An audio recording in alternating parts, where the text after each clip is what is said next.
Study vibes zoology की series में आज का हमारा वीडियो है एंडोक्राइनल सिस्टम। इस वीडियो में हम लोग इंसेक्ट और क्रस्टेशियन में पाए जाने वाले एंडोक्राइनल स्ट्रक्चर्स और उनसे रिलीज होने वाले हॉर्मोन्स के बारे में स्टडी करेंगे। तो चलिए स्टार्ट करते हैं। सबसे पहले आप लोगों को पता होना चाहिए कि ग्लैंड्स क्या हैं।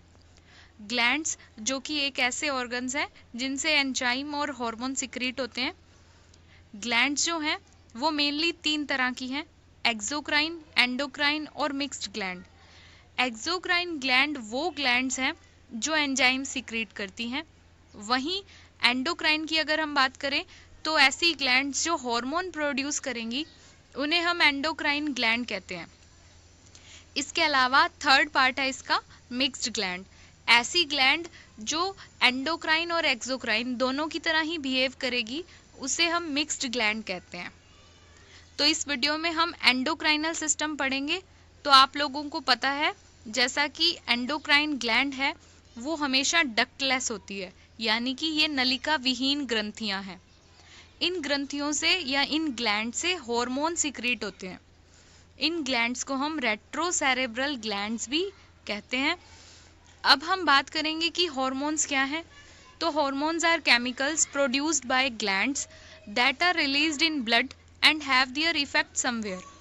हार्मोन्स क्या हैं? कुछ ऐसे रसायन हैं या ऐसे केमिकल्स हैं जो कि एंडोक्राइन ग्लैंड सिक्रीट करती है और इन्हें डायरेक्ट ब्लड में रिलीज किया जाता है और इनका हमारी बॉडी में कहीं ना कहीं इफेक्ट ज़रूर देखा जाता है। अब हम बात करेंगे एंडोक्राइनल सिस्टम के कंपोनेंट्स क्या क्या हैं। तो first is neurosecretory cells, second is corpora cardiaca, third one is corpora allata and the last one is prothoracic glands. अब हम बात करेंगे इंसेक्ट्स की। जब भी हम इंसेक्ट्स की स्टडी करते हैं तो उनके ब्रेन के अंदर कई न्यूरोसिक्रेटरी सेंटर्स देखने को मिलते हैं, जिनमें से सबसे बड़ा पार्ट या लार्जेस्ट पार्ट जो है वो है पार्स इंटरसेरेब्रैलिस। इसके अलावा कॉर्पोरा कार्डियका और कॉर्पोरा अलाटा जो कि ग्लैंड्स हैं, ये कुछ न्यूरोहीमल ऑर्गन्स हैं जिनमें न्यूरो हार्मोन्स सिक्रीट होके स्टोर हो जाते हैं। The insect endocrinal system produce neuro hormones and hormones that control, यानी कि इंसेक्ट में पाए जाने वाले एंडोक्राइनल सिस्टम कुछ हार्मोन्स और न्यूरो हार्मोन सिक्रेट करते हैं जो कि इंसेक्ट में कुछ फॉलोइंग एक्टिविटीज़ को कंट्रोल करते हैं। इन एक्टिविटीज़ में molting, diapause, reproduction, osmoregulation, metabolism और मसल कॉन्ट्रैक्शन मेन है। अब आपको मैं बता दूं कि मोल्टिंग का मीनिंग होता है शेडिंग ऑफ आउटर कवरिंग, यानी इंसेक्ट जब भी अपनी आउटर कवरिंग को गिरा देता है उसे हम मोल्टिंग कहते हैं। इसके अलावा डायपोज, डायपोज क्या है? स्टेट ऑफ डोरमेंसी है। ओस्मो रेगुलेशन मतलब वाटर का रेगुलेशन है बॉडी में। मेटाबॉलिज्म का मतलब है फूड से एनर्जी गेन करने की प्रोसेस, जिसमें हम लोग एनाबॉलिक और कैटाबॉलिक रिएक्शंस भी देखते हैं। मसल कॉन्ट्रैक्शन में tightening, shortening and lengthening of muscles को देखा जाता है जो कि डायरेक्टली और इनडायरेक्टली हॉर्मोन्स द्वारा कंट्रोल की जाती हैं। अब हम डिटेल में बात करेंगे कि मोल्टिंग के लिए कौन सा हार्मोन रेस्पॉन्सिबल है। तो मेनली आपको एक ही बात ध्यान में रखनी है कि जो प्रोथोरेकोट्रोपिक हार्मोन है ये प्रोथोरेसिक ग्लैंड को स्टिमुलेट करता है। जैसे ही प्रोथोरेसिक ग्लैंड स्टिमुलेट हो जाएगी तो ये एक डाइसन नाम का हार्मोन सिक्रीट करेगी। यही एक्चुअल मोल्टिंग का हार्मोन है। ठीक है, अब बात करेंगे डायपोज की। डायपोज जिसको स्टार्ट करने के लिए जुवेनाइल हार्मोन रेस्पॉन्सिबल है। जुवेनाइल हार्मोन के अलावा बहुत से एनवायरमेंटल फैक्टर भी होते हैं, जैसे कि टेम्परेचर यानी कि तापमान, फोटो पीरियड यानी कि प्रकाश की अवधि कितनी है, और फूड की शॉर्टेज। जब भी कभी फूड की शॉर्टेज होती है तो इंसेक्ट क्या करता है? अपनी बायोलॉजिकल प्रोसेस को स्लो कर लेता है, इसे हम डोरमेंसी कहते हैं। तो कुछ एनवायरमेंटल फैक्टर भी डायपोज के लिए रेस्पॉन्सिबल है। थर्ड है रिप्रोडक्शन। रिप्रोडक्शन में क्या है?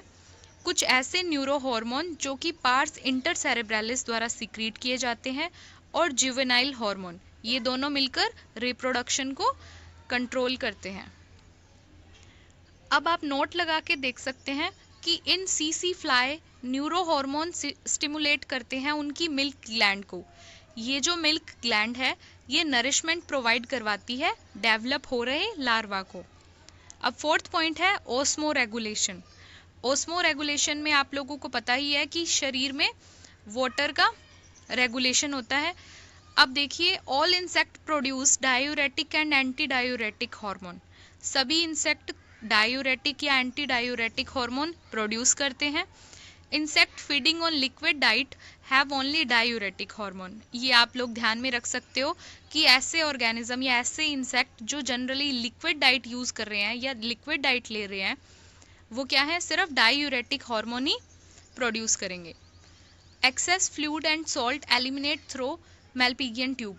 ओस्मो रेगुलेशन में क्या होता है कि जो भी बॉडी से एक्सेस फ्लूइड है उसको एलिमिनेट कर दिया जाता है मेल्पिगियन ट्यूब्स की हेल्प से। अब लास्ट पॉइंट है मेटाबॉलिज्म। मेटाबॉलिज्म में क्या है, वन और more neuro hormones produced in brain and ventral nervous system. Metabolism को कौन कंट्रोल करेगा, ऐसे न्यूरो हार्मोन्स जो कहाँ प्रोड्यूस हुए हैं, ब्रेन में। इसके अलावा वेंट्रल नर्वस सिस्टम से जो हार्मोन्स निकलते हैं वो मेटाबॉलिज्म को प्रभावित करेंगे। अब ऊपर हमने एक ग्लैंड पढ़ी थी जिसका नाम था कॉर्पोरा कार्डियका।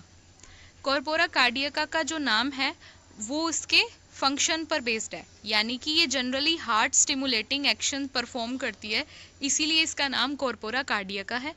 आई होप आपको मेरा वीडियो अच्छा लगा होगा, so please like share and subscribe and thanks for watching.